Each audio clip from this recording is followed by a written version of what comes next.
Assalamu alaikum wa rahmatullahi wa barakatuhu. In this video I will be showing you how to make a proper wudu plus all of the sunnah that I know of. Okay, starting out, you have to start with your niyyah, your intent. Make your niyyah that you are going to do a wudu. Then we say Bismillah right before we start our wudu, and then we start the actual process of the wudu. The process of the wudu goes as follows. We start with washing our hands 3 times. Now try to do this properly, washing your hands through your fingers, going all the way till your wrists, other hand as well, and go through your fingers. Do it good. Sometimes you can rush really hard, go through your fingers, go through your wrist, other hand's wrist, and that's 1. Do that 3 times. Then step 2 is rinsing the mouth 3 times. So you're putting water into your mouth, you're properly rinsing it out, and then after you're spooling it back out. Following, we do the nose. Also, you sniff a little bit of water in. Make sure you don't sniff too hard, because that will really hurt you, and it will happen anyway. It has happened so many times. It will happen anyway. Just deal with it. Just make sure you don't sniff it in too hard, because it will hurt you. But you sniff in, do sniff good enough. Don't do nothing. Sniff a little bit of water into your nose and spew it back out. Personally, most of the time you notice that we have one nose who is a bit closed and one who is a bit more open. So the one who's open, I naturally do that one. I start with it, then I close the one that is open, so it's easier to sniff with the one that is closed. So this one also gets cleaned out. Now the sunnah that you can do, which I didn't do for a long time, but I'm gonna give you the juice right now. The sunnah that you can do is that you put some water into your hand, and then in one motion, you 1, slurp a little bit in your mouth, and 2, sniff a little bit in your nose. So you do step 2, which is rinsing the mouth, and step 3, which is rinsing the nose. You kind of do them together, so they kind of become one. But it's still the mouth and the nose, so boom. Okay? That is sunnah, of course. You don't have to do this. It's sunnah, so it's better. Then you wash the face 3 times, all the way until the ears.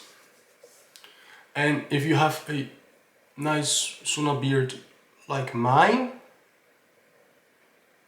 then you have to make sure you rinse that one as well, okay? Okay? Then we go for our arms. You do your right arm, you get water over all the way until your elbow. So this is not it. That's not it. You go all the way till your elbow and you go back. And you do that 3 times. Starting with the right one, then we go to the left one. Then we go through our hair. We don't have to go with a bulk of water like this in our hair. We wash our hands, get the water off our hands like this, then we go through our hair front to back, and we make sure we do our ears. Ending off, we go to our feet. Same like with our arms, we do the right foot 3 times, going between the toes, all the way till the ankles, and you do that process 3 times. And then you do the same process for your left foot, also 3 times. After that, mashallah, you are done and you have completed your wudu. Now it is sunnah, and try to just not do it in general. It's sunnah to not waste water. So don't have your water gushing down like crazy. You're wasting a lot of water, akhi. There's no need for that. Just have it on a little bit and then you can perfectly do your wudu. After you have done your wudu, you say, أشهد ولا إله إلا الله وحده لا شريك له وأشهد أن محمدا عبده ورسوله. And that's it.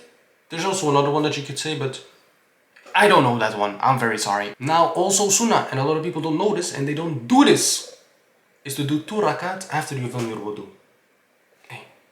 Hey, what's 2 rakat? Come on. You don't have to do it after every wudu, but sometimes, you know, come on, akhi. Sometimes, you know, a little, just do your 2 rakat. Easy peasy. No one is getting hurt by that. Only extra benefit. Get the benefit, man. Get the hasanat. Get the points. Just get the points. Just get the points. Do the rakat. Get the points. Now that you know how to get your wudu, you also need to know what breaks your wudu. Okay. Obviously, let's start with the obvious. Going to the toilet. If it is pee-pee, if it is poo-poo, either way, broken.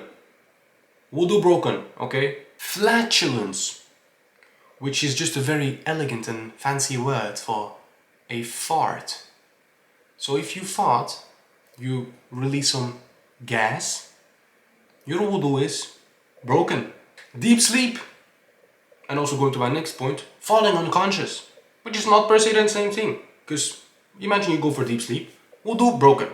But falling unconscious, imagine you get hit KO, or you just fall unconscious on the ground for whatever reason, your wudu is broken as well. Now bleeding, some people are mistaken with this. If you bleed through a cut or a wound or something like this, it is okay. Your wudu is not broken. I would suggest, of course, patching it up and everything, but it's okay, your wudu is not broken. But natural bleeding, going from anus, going from vagina, going from urethra. Okay, I didn't know what the urethra word meant. I also had to look it up, but it's some kind of little thing. Like, if you want to know, look it up. I'm not that smart. But bleeding from these parts, your wudu is broken. And then lastly, but probably very important for our married Muslim brothers out there, sexual intercourse. Wudu is broken. Completely broken. You'll have to do even your ghusl, not only your wudu. You have to do a whole ghusl. Also, not only just sexual intercourse, also if you have a wet dream, also wudu broken, obviously, but you were sleeping, so that would make sense. And then any form of masturbation or intercourse in that kind of manner also breaks your wudu. But that's it. That is everything that you need to know, as far as I know of, for your wudu. Now you know how to do your wudu, you know some sunnah, and you know what breaks your wudu. Video accomplished. Now if you learned something, leave a like, leave a comment, tell me if I missed out on something. It's possible. I'm also just a learning, practicing brother. We're here to learn from each other. So, thank you very much for watching the video. Assalamu alaikum wa rahmatullahi wa barakatuh. Peace.